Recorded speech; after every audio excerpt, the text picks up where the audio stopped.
यूनुस ढाका साहब, अगर आपकी तरफ आएँ, ये जो बात कर रहे हैं खुर्रम दस्तगीर साहब कि हम पार्लियामेंट से लेजिस्लेशन करवा के इन चीज़ों को एड्रेस कर सकते हैं, आप चूंकि इन सारे प्रोसेस में इन्वॉल्व रहे हैं, आप समझते हैं कि चाइनीज़ इन्वेस्टर हो, पाकिस्तानी इन्वेस्टर हो, नॉन गवर्नमेंट, वो इस चीज़ को मानेगा और वो पाकिस्तान को इंटरनेशनल कोर्ट ऑफ आर्बिट्रेशन में नहीं लेके जाएगा? देखिए, मैं पहले थोड़े से फिगर्स को ठीक कर दूँ। शाहजहां साहब, आप बहुत ज़बरदस्त इकोनॉमिस्ट हैं, लेकिन थोड़ी सी एक चीज़ है जिसको कहते हैं कि इंस्टॉल्ड कैपेसिटी और एक होती है ऑपरेशनल कैपेसिटी या वर्केबल कैपेसिटी। इन दोनों में बड़ा फ़र्क होता है। जैसे मैं आपको छोटी सी मिसाल दूं कि अगर आप 100 मेगावाट का कोई सोलर प्लांट लगाते हैं तो उसकी जो कैपेसिटी होती है टू जनरेट वो 21% होती है, जिसको एफिशिएंसी कहते हैं। तो प्लांट की जो अवेलेबल कैपेसिटी एफिशिएंसी होती है ना, वो 21% अगर है तो सिर्फ वो 100 मेगावाट आपकी इंस्टॉल कैपेसिटी तो नजर आएगी, लेकिन उससे सिर्फ जनरेट आप 21 मेगावाट कर सकते हैं साल के एनुअल बेसिस, जो कि 38,000 मेगावाट डिपेंडेबल कैपेसिटी। 38,000 आज भी है। प्लीज इसको थोड़ा सा मुझे करने दे, थोड़ा सा एक्सप्लेन करने दे, ये बड़ी काम की चीज। हमारी जो कैपेसिटी जो 42,000 मेगावाट जिसको कहा जाता है ना, उसमें से बहुत से पुराने प्लांट्स भी हैं जो तरबेला वगैरह मंगला इधर उधर लगे हैं, तो उसकी डी रेटेड कैपेसिटी अगर आप निकाल लें तो हमारी जो डी रेटेड कैपेसिटी है वो तकरीबन 38,000 मेगावाट। तो 38,000 मेगावाट तो मतलब ये एक्चुअल कैपेसिटी है जो उसकी नंबर प्लेट कैपेसिटी से थोड़ी सी नीचे होती है। इसके बाद फिर एक होती है जिसको मैंने कहा कि अवेलेबल सीजनल वेरिएशन के बाद अगर आप निकाल दें तो वो तकरीबन आपके वो 28,000 मेगावाट के करीब होती है, और इसमें से भी आपको इसमें आउटेजेस देनी पड़ती हैं ऑपरेशनल। तो जिसको हम कहते हैं वर्केबल कैपेसिटी या जो अवेलेबल कैपेसिटी वो 28,000 मेगावाट से ज्यादा नहीं है। जरूर नंबर प्लेट कैपेसिटी है, लेकिन प्लांट्स होते हैं उनके 80-90% होती है, उनके भी आउटेजेस जब होते हैं तो इसमें ये मैं अर्ज कर रहा था कि इसको पहले देख लें। तो ये एक तो है कैपेसिटी को हमें इस तरह देखना चाहिए, सिर्फ इंस्टॉल्ड कैपेसिटी की बात नहीं करनी चाहिए। दूसरी जो आपने बात की कि कैपेसिटी चार्जेस, आपने बिल्कुल ठीक कहा कि 30% ऑफ दी कैपेसिटी चार्जेस हैं चाइनीज। बाकी कैपेसिटी चार्जेस हमारे जो मैक्सिमम कैपेसिटी चार्जेस हैं वो हमारे न्यूक्लियर है और हाइडल। तकरीबन इसको हम 40-42% ऑफ आवर कैपेसिटी चार्जेस ये वो हैं जो कि गवर्नमेंट के प्लांट्स हैं। अब इनकी जो कैपेसिटी चार्जेस होती है, तो कैपेसिटी चार्जेस में एक बड़ा जो होता है लोन्स का होता है, जो उन्होंने फाइनेंसिंग इधर उधर से अरेंज की होती है। जैसे वापडा भी मुख्तलिफ बैंकों से वो लोन लेता है जब उनको प्लांट्स करने होते हैं, या वर्ल्ड बैंक की कहीं पे लोन होती है, तो इनको रीपे करना होता है, तो उस रीपे को कैपेसिटी पेमेंट से बुक किया जाता है। The only thing which can be done is return on equity या रिटर्न ऑन इन्वेस्टमेंट, IRR जिसको कहते हैं। IRR में डेफिनेटली नेगोशिएशन गवर्नमेंट वाले प्लांट से की जा सकती है, लेकिन जो इंटरनेशनली जो सॉवरेन गारंटी के तहत प्लांट्स दिए जो कॉन्ट्रैक्ट्स हुए उसमें नहीं हो सकते। अच्छा यूनुस ढाका साहब, जो असल इस वक्त इशू है, ऑफ कोर्स ये बड़ा एक पेचीदा सब्जेक्ट है।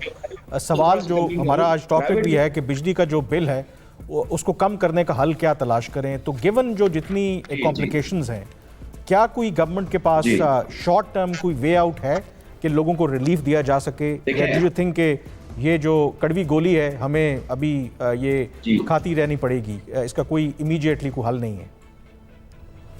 देखें, जहां तो हम बात करते हैं कि हम इंटरनेशनल आर्बिट्रेशन का भी रिस्क लेते हैं कि जी हम IPPs के साथ सारा अपने जो चेंज करते हैं उनके कॉन्ट्रैक्ट्स, लेकिन हम IMF को नहीं कह सकते कि जी हम ये जो 250 बिलियन की हम जो टैक्स ले रहे हैं बिजली के बिलों के ऊपर वो हम कम कर दें, तो उससे हमारे तकरीबन बिजली के बिलों में तकरीबन 20% उसमें कमी आ जाएगी।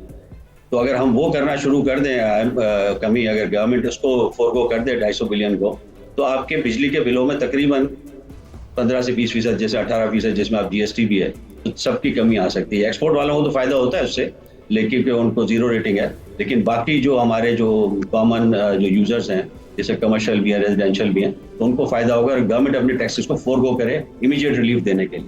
तो ये गवर्नमेंट कर सकती है अगर हिम्मत करे 200-250 बिलियन की कहीं से अपनी कैपेसिटी। ढाका साहब, आपकी तरफ दोबारा वापस आके सोल्यूशन की ही पे बात करेंगे। खालिद मंसूर साहब, दो चीज़ें अगर आप इस पे एक्सप्लेन कर सके, एज अ इन्वेस्टर जो पहले आप रहे हैं माजी में आप, और as a government official, ex government official जिन्होंने चाइनीज़ से जाके कुछ बात भी की थी नेगोशिएट करने के हवाले से, आप समझते हैं कि अभी जो एक कंडीशन है टेक और पे, बिजली लो या ना लो पैसे दो, उससे आप शिफ्ट कर जाएं बिजली लो और पैसे दो, क्या ये मुमकिन है?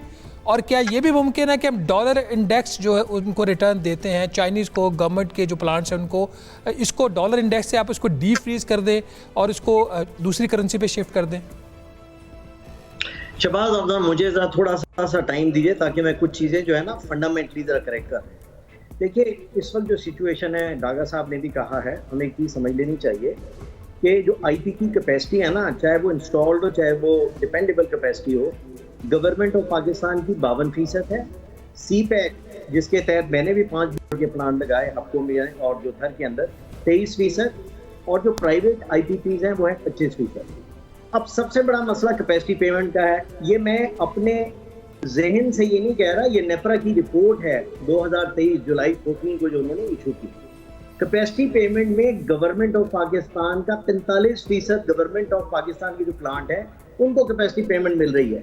CPEC के प्लांट महंगे लगे थे, कोल बेस थे, वो महंगे होते हैं, उनको 40% है, और प्राइवेट IPPs के 15% है। तो इस वक्त जो हमारी टोटल कैपेसिटी पेमेंट है वो भी 1.954 ट्रिलियन रुपीस के बराबर है, और उसमें से आप देख लीजिए कि आधी जो है वो गवर्नमेंट ऑफ पाकिस्तान के प्लांट है। पहली चीज।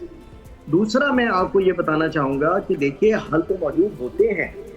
खुर्रम दस्तगीर साहब कह रहे हैं कि आप चले जाइए पार्लियामान के पास जाएं, लेकिन आपको भी मालूम है, आपने मेरा 2-3 दफ़ा इंटरव्यू किया कि IPPs को भी निगोशिएट किया गया, उन्होंने डॉलर इंडेक्सेशन छोड़ दी।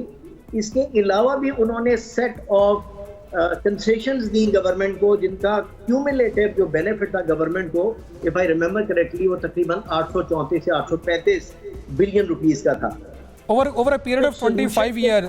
खालिद मंसूर साहब 20 साल के ऊपर था। नो नहीं भाई, उसमें ये था कि जिनके जितने पीरियड रह गए हैं, किसी के 5 साल थे, किसी के 7 साल थे, किसी के 10 साल थे, and so on and so fourth, तो उसके मुताबिक था। ये मोहम्मद अली की रिपोर्ट के अंदर भी वो चीज़ मौजूद है। मैं अब आपको ये कहना चाहता हूँ कि देखिए, पहले मैं एक बार जवाब दे दूँ कि सिंपल हल, अब हम बहस करते रहें, इसमें बेशुमार रिसर्च भी मौजूद है कि भाई अब इस सारी प्रॉब्लम से निकला कैसे जाए।